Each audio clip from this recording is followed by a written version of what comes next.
and welcome to India's World, where today our focus is on the events that unfolded last week in the US state of Virginia and the interesting reactions that followed. We are talking of the Charlottesville rally of white supremacists, which ended in clashes with counter-protesters and claimed the life of a woman. Not just Americans, but people from all across the world had something to say about the rally and the debate about its implications. But the most significant reaction came from the US President Donald Trump, who actually blamed both sides for the violence.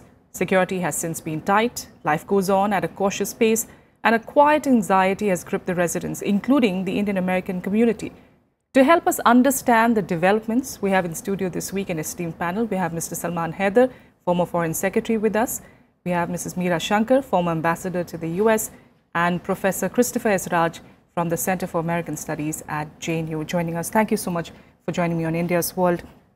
Mr. Haidar, if I could start with you, talking about just the developments. This was the biggest gathering of white nationalists in over a decade, in fact, in the US. We do understand that the trigger really, at least at this point, that was being told was that a statue of Robert E. Lee was to be removed, and that was the trigger. But there's more to this rally, isn't it, than that, because it's been building up for quite some time. Yes, indeed. There's a wave of intolerance, not only in the USA, but in many different parts of the world. And people have become outspoken in denouncing outsiders or people who they feel have a lesser claim on the national estate than they themselves do. And therefore, this is a disturbing trend. We've seen it in Europe, in America, and elsewhere, other parts of the world. And what happened and what you've just described of these events in America are certainly, they look regressive. It's a step backwards in a society which actually has been progressing quite comfortably and with success in widening its frontiers and practicing greater tolerance and greater acceptance.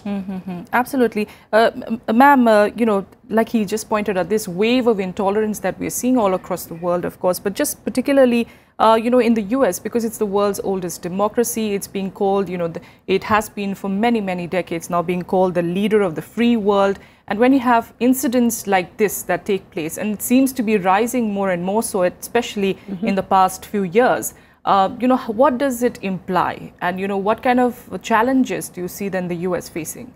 I think it is a reflection of the deep changes which are underway in the US and in the world, and the anxiety that these changes are causing in societies and nations across the world. Now, within the US, you know, when President Obama was elected, there was this sense that America has now evolved to a post-racial society. But that was not true. There's always been an undercurrent of race. And to some extent, you could say that the presidential election in the US reflected a backlash against two terms of President Obama, who was a black president. And if you look at the voting patterns and the mobilization which occurred, you know, white voters voted overwhelmingly for Trump as president, and minorities, Hispanics, Afro-Americans, and so on, voted overwhelmingly for Hillary Clinton. And that divide, in a sense, in the country is visible. Of course, what you said was the immediate trigger was the, you know, removal of the statue of the Confederate General Robert Lee. But it's also that some of these organizations have been emboldened because some of the rhetoric which they use has also been used in the political campaign. Take our country back. Yes. Take our country back. You can't take it to what it was in the 50s because the demographics of the US has changed. And in future, the predictions are that at some point, the minorities, ethnic minorities, will overtake the white population, which has taken it for granted that they are the dominant political force and the dominant social force within America. So all these changes internally, the demographic changes, as well as externally, where you see US, overwhelming economic dominance receding. I think these have really provided the fuel to this kind of racial mobilization at this point. Okay. Professor Raj, these pro-Confederate activists, they of course are saying that as far as their motives are concerned, it's really to remember their ancestors, to help build America and remind them of their traditions and cultures. But it's really the white supremacists which are taking over this cause and turning it into something ugly. But is it possible to actually, see them in two different light, as it is at the moment? I think, teaching American studies, it looks like I'm at the, end of the whole thing, trying to see that the Civil War has the ideas, the positions, people's reservations, that has not died so far. Because it came out of white superiority, slave trade, against slave trade, and all those things, I think, is emerging, and it has not died in a society which we say America is a progressive society. Deep down, every white man, there is a feeling that black is a black and he is inferior. That we cannot avoid saying. We go there, we may, Ambassador Meera Shankar may know that many positions are not given to us. Just because of the color and just we come from India. So the whole idea is till the society is dominated by whites, that we see in various institutions where I have gone many times visited, it is still they hold the leadership. But what has triggered the whole feelings is, as Ambassador has really pointed out, is the spirit of the election in which it was fought. And Trump basically is a newcomer in the Republican Party. His only projection was why to bring the status of the white people, their position, why they are backward, why they are jobless. All those were pumped up and brought to a level of their concern. What you rightly said is there has been events in the last 4-5 years where the Confederate identity was getting eroded. Now, if you look at how did it take place, erosions have begun from 2012 onwards, 2015, the flags from South Carolina, Governor Haley, she removed it, yes. Statues were removed. Now there are about 780 still memorable Confederate positions are there. The fear is these will be removed. At one point of time, I see the Congress even voted for restoring these Confederate identity. Now, that's how the society was able to build up and create a feeling of living together. Yes. But now the society feel that both ways, economically threatened and their identity also threatened. Robert Lee was the greatest general, but at the end, after he died, he completely changed. He accepted his failures. But the spirit of, civil war, yes, and the divided states. If you see these things are happening, Virginia was one of the important role in the Civil War it played. Obviously, that is coming up in the leadership process. And when we're talking about these lines, when we're talking about these, the barriers within the society that we're seeing, is it emerging, is it in fact those lines, are they getting more clearer now with Trump? Is he in fact bringing in those divisions? Is he making them, clearer? I would hesitate to endorse what you've said or to back what have a similar thought. I don't think it's all doom and gloom in America. I think that what we have seen, certainly if you take a slightly longer perspective, the evolution of society in a particular direction, a kind of mixing of race and ethnicities has taken place. I can remember from my very young days how segregation, for example, was a fact of life. and but it has now been banished. The demands of society on itself have changed. The institutional structures of that society are strong, and we have seen that the courts have stood up and really nixed. They've gone against some of the executive demands for removing people or not giving the right of travel or the right of access.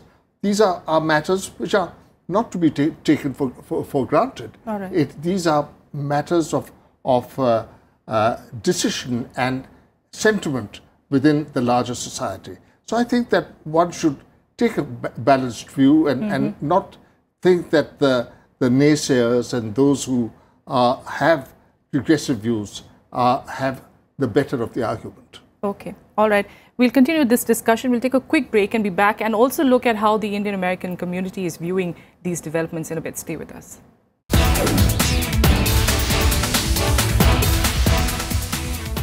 Welcome back to India's World, where our focus is on the Charlottesville incident that took place in the US and the implications of that. Ma'am, Shankar, if I could come to you now, talking about the incident and the reactions that came out from that, how is the Indian American community reacting to it? We did see a few reports, of course, of how some parents, in fact, were worried about where the children were at that particular, at that time, because it took place during noon. That was school time. Reports like that, of course, that came out. But, as a whole, is there concern? Overall, I think first let's look at the Americans, and how they have reacted to it. And I think that is the positive, because the counter mobilization of civil society has been so strong that very eminent members of the Republican Party themselves and all the chiefs of all the forces, the armed forces, have now actually made statements condemning racism and saying that there is no place for racism within America. You see also that President Trump has removed Steve Bannon, who was seen as somebody propagating ethnic nationalism, or at least economic nationalism, which quite often can take some kind of ethnic color, racist color. So I think the positive and heartening thing from the point of view of how we see America is that civil society and institutions have stood up for the values they believe that America represents. Now, the Indian American community is a minority community. They're about 3 million strong, and obviously none of them would support racism because they are at the receiving end of it, being people of color. Politically, their views are different. Some who are wealthy support President Trump. It's like, if you have a higher salary, you support the Republicans because lower taxes, and those in academia, those who are part of the journalistic field or anything which looks at the liberal arts and so on, they tend to be more, for the Democrats. And so I think you can see that it's not a uniform reaction. But as far as racism is concerned, I think there would be no support for it because Indians have been at the receiving end, and it is only now that glass ceilings in the US, at least in the commercial world, have begun to break, and you're seeing Indian origin CEOs rise to the top in iconic US companies, whether it is Pepsi Cola or whether it is Microsoft or whether it is Google or whether it is MasterCard. You have Indian American CEOs right at the very top, which is something which, or Adobe, this would have been unthinkable, let's say, a decade back. So obviously the community would be concerned that, this does not, rebound on them as well, and that things are not pushed backwards. But is that concern, like it's been pointed out, of course, we are finally breaking certain glass ceilings. Yes, politically, of course, we're getting the reactions that we want. But on the streets, in little counties, the reaction, of course, has not been so positive, if we could say. We saw, a flurry of racist attacks that took place earlier this year, in fact. And the response that came from President Trump at that time was quite late, and many called it weak as well. And now with somebody like him saying, defending the white supremacists to a certain extent, saying that, both sides had trouble, both sides are at fault, and, the white supremacists, not all of them are bad. When you have reactions like that coming from the president, what kind of a message does go out to not just Indians as well, but other communities too? You rightly framed the environment. The president himself is confused. That's what I would say. He delays the statement more than almost 2 days. Then he finds that both that side is wrong. Then he changes that Ku Klux Klan and plus the neo-Nazis and the white supremacy are criminals and thugs. But the latest, again he changes, you see. Now I don't accept the protesters had both good people and bad people. And I was concerned that this trend of breaking down the statue of Confederate, finally he says, he makes an analogy, because if it is slavery is an issue, it will end up in George Washington too. His statue will be. So I'm concerned, I just, against all these things.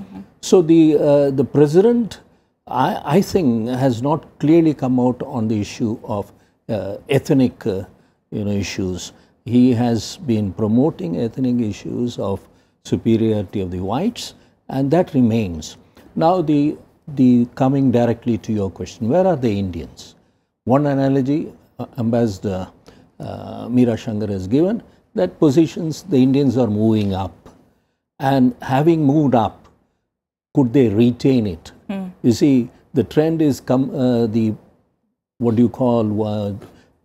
fought the election on majority of white support, and as you rightly said, in the district level, in the villages and the counties, not the people in the towns. Towns are exposed to social movements and protest. So that is one concern. So it is there. Is he addressing to them? Is he? I was reading one report that these trends are helping Trump to reinforce his election promises, that I am on their side. The latest, you must have also seen the latest opinion poll, still he has 52%, although it is coming down to 42 as of today. So it is coming down, but the CBS come up with an analogy of all about 8 presidents and says, normally after 100 days in White House, there is a downward trend. But in the case of, conclusion is in the case of Trump, it has been faster. So obviously one level, strong criticism of Trump is media. Media has never been on their side. He thinks they are creating public opinion. And today, as brought out by Ambassador, Bannon has been sacked. He has been sent away back to his media. But he says, he makes a statement, I leave, but I don't leave Trump, I'm with him.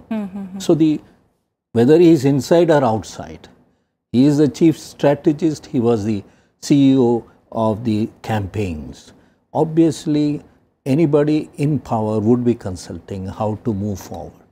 Now, I'm coming back to the question, will the Indians be affected? You see where the Indians are more concentrated. I think she has first-hand knowledge than me.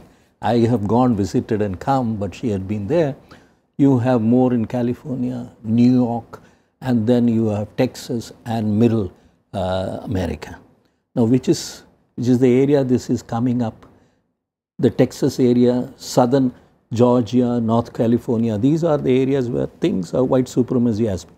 New York is another area where various ethnic groups exist, including Indians. But there he makes this statement. And when we're talking about racism, Mr. Haidar, 16 years ago, the trigger really was 9/11. And some critics now saying that this time the trigger really is Trump. I know you are, of course, saying it's not gloom and doom completely, but we are definitely seeing a rise in the rhetoric of the white supremacists.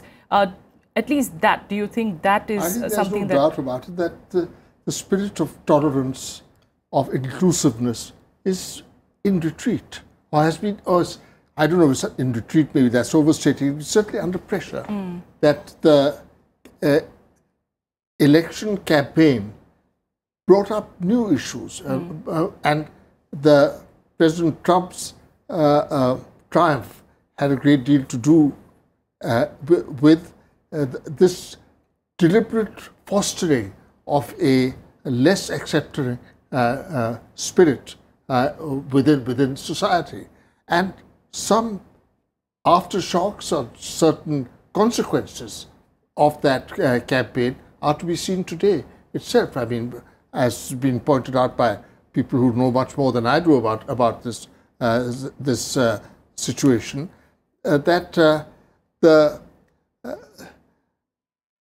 the supporters of Mr. Trump are, they may be there, maybe outside the White House, but they're articulate and they are unrelenting. So I think it is a situation which will have consequences for America's relationship with the rest of the world. And although between America and India today, ties are very good, yes, but the potential of things going off the rails is certainly there, so long as there is no straightforward, direct combating of intolerance and of a sense of catering and pushing narrow purposes and narrow views within that society. Absolutely. And it's not just this moralistic debate, really, isn't it, Shankar? Because if you actually look at statistics as well, a recent US government report showed that since September 2001 to December 2016, there have been 85 violent attacks that took place in the US. 53% of those, of course, carried out by radical Islamist groups, but 47% were actually carried out by far-right violent extremists. So that's a worrying statistic in itself, and that's something which is a pressure for the government as well, for the forces as well. So it's nothing to do only with heritage, with tradition, with culture and ethnicity, but it's also resulting on the streets as violence. Of course, and you saw that also in the incidents against Indian Americans earlier. That's right. Where some were killed and some were attacked. A veteran US Navy person, in fact, did the attack, yes.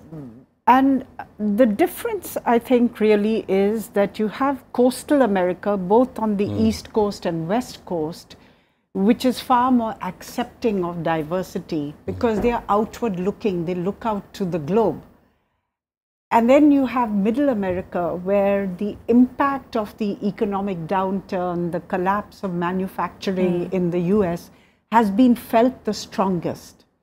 And therefore, those areas, I think, are far less accepting of immigrants, of diversity, of race than other areas in the South, which has traditionally been, seen itself. In fact, I was surprised when I went there first to the US. Some of the senators from the South had Confederate flags behind them and would even play the Confederate anthem. Yes. Now that is changing. And now if you see even Robert Lee's, relatives, sons and so on, or great-grandsons, whoever, have said that it is appropriate if the statues are removed. They should be in a museum, they could be somewhere else. But it's a part of our history to which we need to bring closure. So it's something which perhaps the US will have to play out. But I think it's evolving, hopefully, in the direction of a more diverse society. And while there may be, bumps in the road and, you may find 2 steps forward, 3 steps backward going, overall, the trend has been towards more acceptance of diversity. You saw this in Europe also, where fear of refugees led to, or loss of their way of life, led to the Brexit vote, led to the rise of forces like the National Front in France. But eventually, in the presidential election, people mobilized and they were able to halt that. So hopefully within the US, I think institutions and civil society and public at large will not tolerate going back to the era of the 60s or 50s, All right. you know, where race was such a divisive and constantly violent issue. All right, we'll have to leave it there on that positive note, in fact, on that hopeful note, in fact, here in India as well. Thank you so much, Mr. Haidar, Ms. Shankar, and also Professor Christopher Raj for joining us on this debate. You know, being a leader of the free world, being a leader, in fact, is not easy. It comes with a huge amount of pressure and challenges, and that's something perhaps the US is seeing now. We hope it overcomes that and shows us the way as it has been doing to the world as far as, you know, bringing in communities and living together is concerned. We leave it there for the moment. Thanks so much for joining us, though, on India's World.